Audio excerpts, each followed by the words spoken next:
You feel a burning pain in your side, like someone just stabbed you with a knife.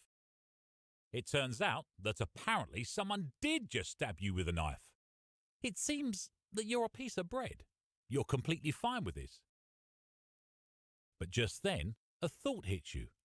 Bread is not supposed to be aware that it's bread, because it's bread! This sure is a crummy situation. What will you do? That's depressing that you just throw your life away like that.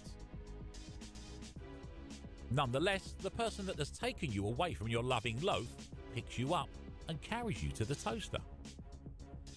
But alas, it isn't yet plugged in. You realise this diversion might just give you enough time to run away and save yourself. How do you feel about this?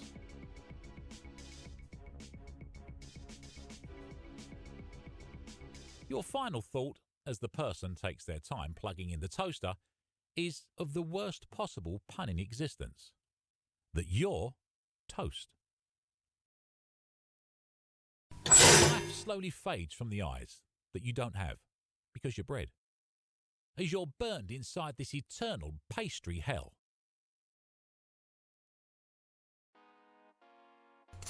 You feel a burning pain in your side, like someone just stabbed you with a knife. It turns out that apparently someone did just stab you with a knife. It seems that you're a piece of bread. You're completely fine with this. But just then, a thought hits you. Bread is not supposed to be aware that it's bread, because it's bread! This sure is a crummy situation. What will you do? That's depressing that you just throw your life away like that. Nonetheless, the person that has taken you away from your loving loaf picks you up and carries you to the toaster. But alas, it isn't yet plugged in. You realise this diversion might just give you enough time to run away and save yourself. How do you feel about this? You're feeling a bit regretful in being the only self-aware slice of bread on the planet and just throwing it all away. Lucky for you, the person that picked you up has now set you down and is fumbling around with the toaster plug, giving you another chance. Would you like to try and make something of your life?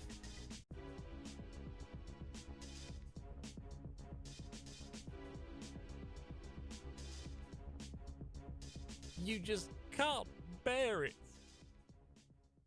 If you actually had a face, you'd be sadly whispering, "Mama," to your loaf and crying yourself a river. Wow, you actually did it! You successfully whisper a soft, "Mama," into your loaf's imaginary ear and begin to weep. You finish weeping soon after. You consume your entire body, a newly acquired face, all in one big chomp. Unfortunately, this entire break in physics somehow is able to create a black hole, eventually sucking up all of the universe. That includes your loaf. Are you happy with yourself? You were a piece of bread that was lucky enough to be given life by some unknown god. But instead of becoming famous or going on bread adventures, you cried about your loaf and then ate all of the universe. I just want you to know that your loaf wouldn't want this. It turns out it's your complete, but just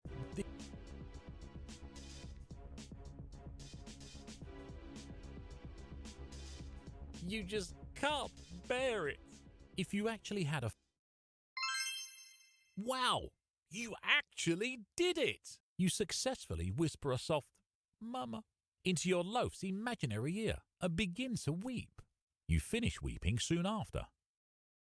You're about to start bawling your eyes out when a thought occurs. You could just stop being a big baby and suck it up. Are you going to go through with this idea? Oh, the power to you!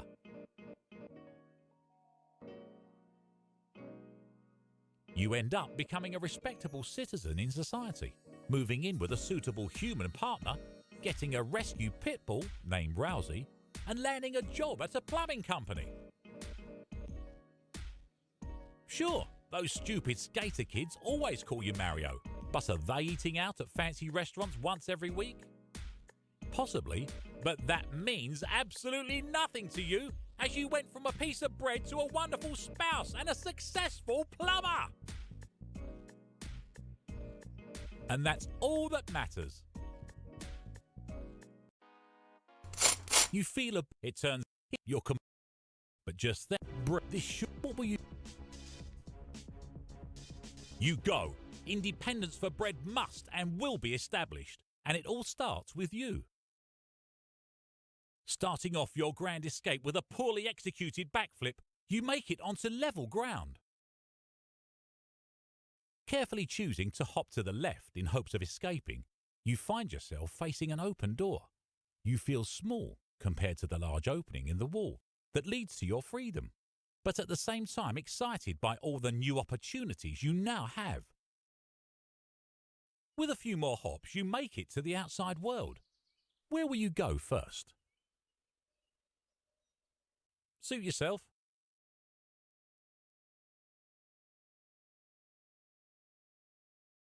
The giant person grabs you from off the floor and places you back in their intended place for you, the toaster. That's it. What were you expecting? Some dragon to come swooping through the house, or maybe King James III would just ride up into the kitchen on his horse to deliver you a quest or something? No, sorry, this is the path you created for yourself, bud. You feel but just then, a thought hits you. This should.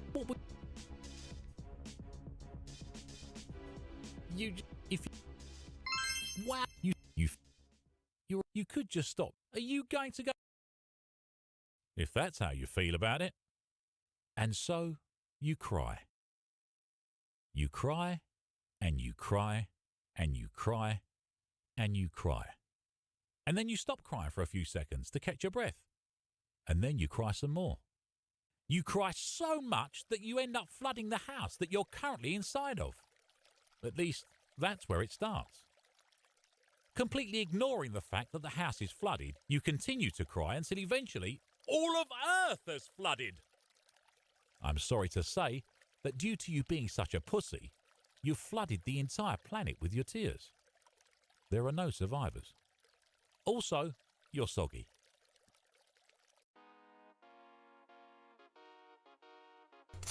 It turns out that apparently someone hits your but just bread. This should. What were you?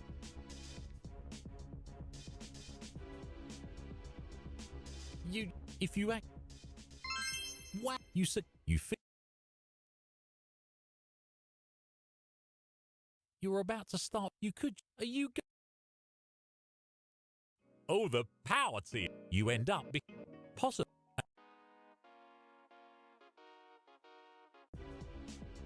You go in.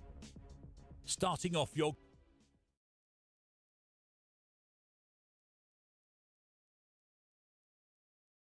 It appears that the odds are not in your favour, as your torturer recaptures you in their gigantic grip and sticks you back in the toaster where you belong. Nice job there, Texas.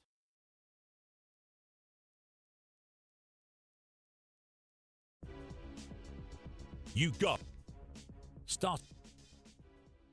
Carefully choosing to hop to the left in hopes of escaping, you find you feel small. With a few more you make your way to the swankiest hot dog cart in town, operated by an even equally swanky-looking person who looks to be bent over and asleep, their chin resting on the palm of their hand, snoozing face inches close to falling on the scalding hot surface of the cart.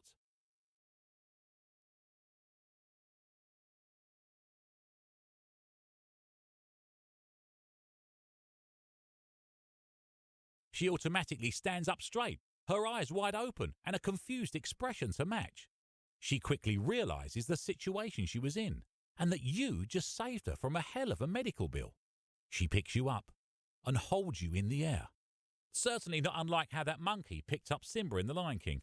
She praises you endlessly for saving her face, mentioning, somewhere in the word vomit, that her name is Alexandria. So what now?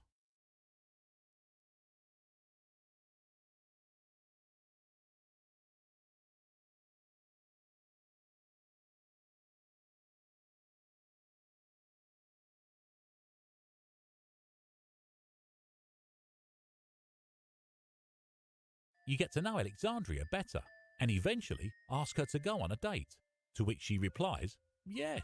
You two hit it off famously and you end up working with her at the hot dog cart, ending this small adventure on a good note.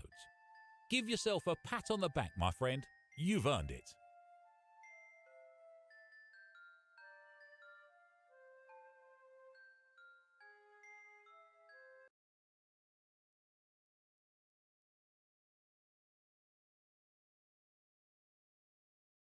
You give a plentiful amount of your welcomes before taking your leave, making your way towards the forest.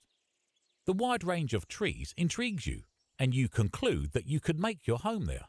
Fast forward a few years, and you've built a slice of bread-sized cottage beside a river, where you use your body as bait for fish, and then wrestle them so you can later cook them and eat them. Of course, you never actually do eat them because, well, you're a slice of bread. But it's the thought that counts. Man, life in the wilderness sure is intense, but you wouldn't have it any other way.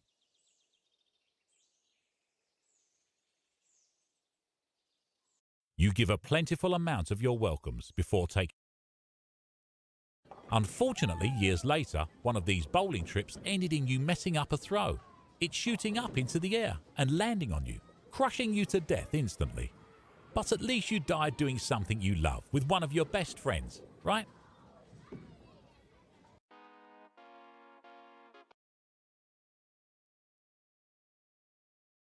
He automatically stands up straight, his eyes wide and a confused expression to match. He quickly realizes the situation he was in and that you just saved him from a hell of a medical bill. He picks you up and holds you up in the air. He praises you. So what now?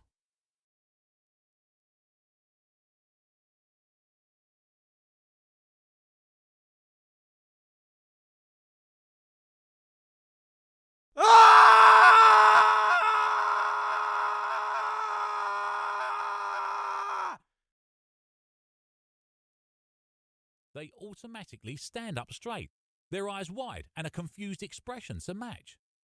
They quickly realize the situation they were in and that you just saved them from a hell of a medical bill. They pick you up and hold you up in the air. Certainly not unlike how that monkey picked up Simba in The Lion King.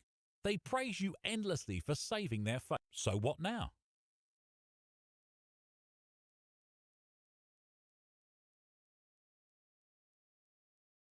Their eyes open slowly, and their peaceful expression turns into one of panic. I mean, their face was just about to get burnt by a hot dog cart. They look at you accusingly for not warning them and crush you under their shoe, throwing a in there for emphasis. You can't help but realize that you sort of deserved it, though. I guess being a jerk just doesn't work out sometimes.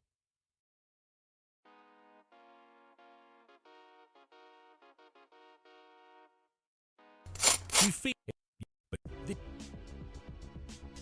that you're